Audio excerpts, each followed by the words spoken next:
I was not drunk. I was not high. I was not even afraid. I just stood there, heart racing, lips parted, skin on fire, as Calvin, my best friend's father, dropped to his knees behind me and whispered, "Let me take care of you." He was twice my age, married once, widowed now. I had known him since I was a teenager. He used to grill burgers for us during sleepovers and buy us pizzas when we cried over school drama. But that night, I knew I had crossed a line that I could never uncross. But I never imagined it would become the favor that would turn my life around and tear my soul apart. Before I go deeper into this tangled story, I want to say thank you to every one of you who has subscribed to this channel. Your support means more than you know. And to all our new and returning viewers who are yet to hit that subscribe button, what are you waiting for? That one click is the energy that fuels the space and keeps the stories flowing. Your likes, your shares, your comments, they matter deeply. So please, do not hesitate to share your thoughts in the comment section below. Let us build this community together. Now, back to how I found myself half naked in the home of the man I never thought I would betray my own friend with. My name is Kimberly. I was 23 when this happened. I had just dropped out of nursing school because I could not keep up with tuition, bills, and the constant pressure of trying to look like I had it all together. I worked double shifts at a rundown diner off Highway 280 in Birmingham, Alabama, and on the nights I was not cleaning grease off tables, I crashed at my best friend Terry's place. Terry was everything I was not. Confident. Wild. Rich. Her father, Calvin, owned 3 car dealerships and a lakeside cabin we used to sneak off to in high school. Calvin was the type of man that wore suits like armor. Smooth talker. Silver hair. Those dark eyes that looked straight through you. He was quiet but always watching. After Terry's mother passed from cancer, Calvin changed. He became softer, almost broken, but never weak. There was something in him that pulled you close, even when he said nothing at all. I remember the first time he offered to help me.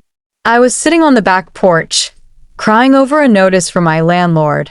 Terry was inside with her headphones blasting. Calvin walked out with a beer, saw my face, and just sat down beside me. "You are drowning, Kimberly," he said. "Let me throw you a rope." He paid my rent that month, then the next. He gave me a used car from one of his lots. Then he helped me get a better job at the front desk of his office.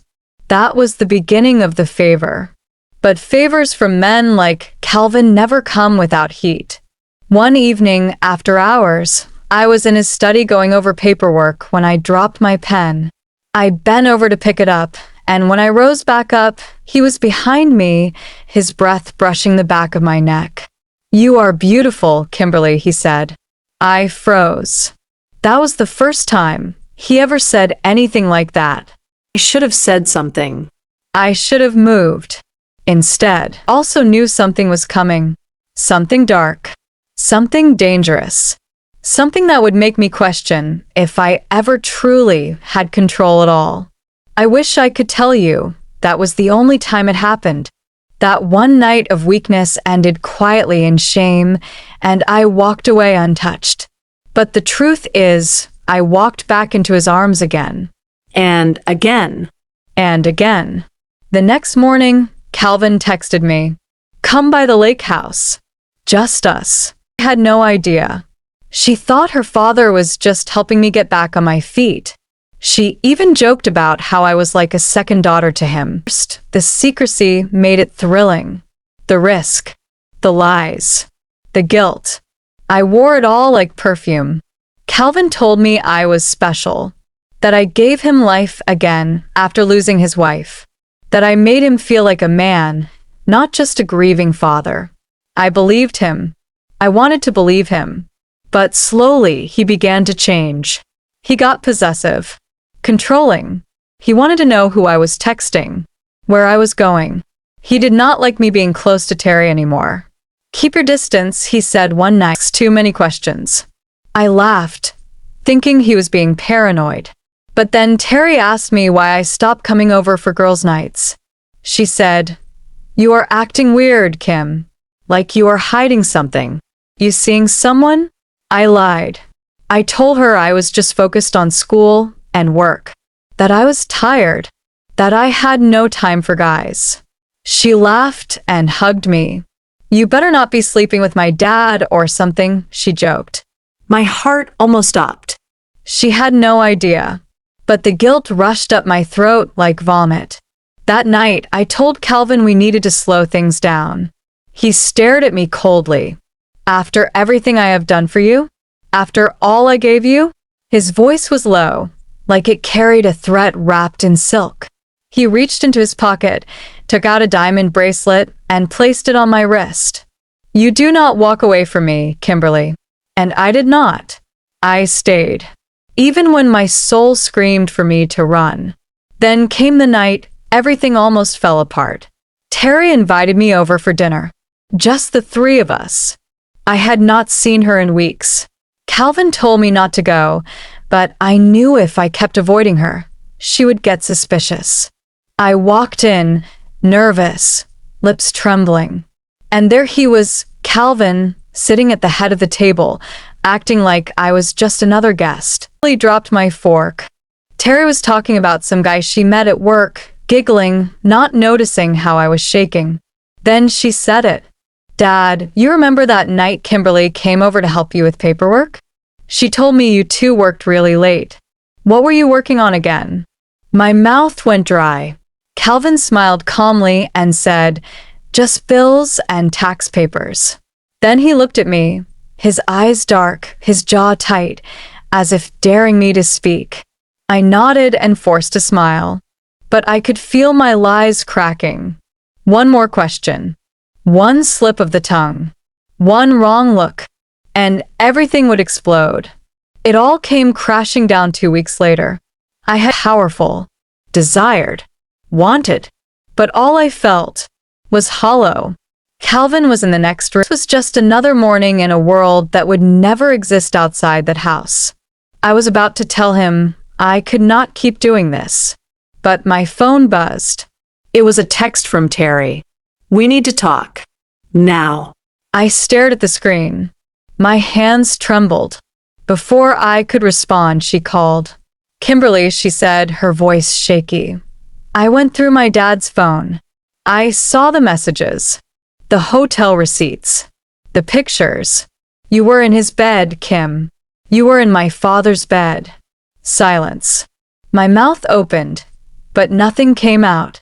There was no excuse, no lie, no clever spin, just truth. Ugly, raw, exposed truth.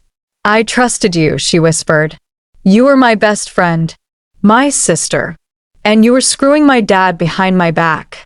Then she hung up. That was the last time Terry spoke to me. She blocked my number. She posted a cryptic tweet that lit up our mutual friend circle like wildfire. Everyone started talking. Whispers turned into screenshots. Secrets turned into judgment. I lost friends. I lost jobs. I lost the only person who ever felt like home. And Calvin? He changed too. Once Terry found out, he distanced himself like a politician dodging a scandal. He said we needed space, that he had to protect his image, that I should lay low. And then the money stopped. The gifts disappeared. No more invitations. No more lake house. No more soft promises in the dark. Just silence. He used me, and I let him. Not because I was weak, but because I was hungry for comfort, for validation, for love I never got in the right places. I confused attention for care. I mistook lust for affection. And by the time I saw the difference, it was too late. I hit rock bottom a month later. Back at the diner. Back to scraping tips. No degree. No best friend. No man. Just shame. But something changed in me. That shame? I turned it into fuel. I went back to school, paid every dime myself. I found therapy.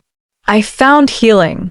I started telling my story not as a victim, but as a woman who had learned the hardest way that some favors cost far more than they seem. I never blamed Calvin. Not fully. He was who he was. But I blame myself for staying when I should have walked, for choosing silence when I should have spoken, for betraying a sisterhood for the touch of a man who never saw me as anything more than an escape from his own grief. So here's what I learned. If someone offers to save you in secret, make sure it is not your soul they are stealing. If someone gives you everything but demands your silence, ask yourself what you are really trading. And never betray the one person who would have fought for you through anything. Because the price of lust is nothing compared to the cost of losing yourself. Thank you for watching. Now it is your turn. Tell me what you think. Drop a comment. Share your thoughts. Do you think I was wrong from the start? Do you think Calvin knew exactly what he was doing? Let us talk in the comments. Do not forget to like, share, and hit that subscribe button if you have not already. Your support keeps this channel alive and these stories flowing. Until next time, stay real.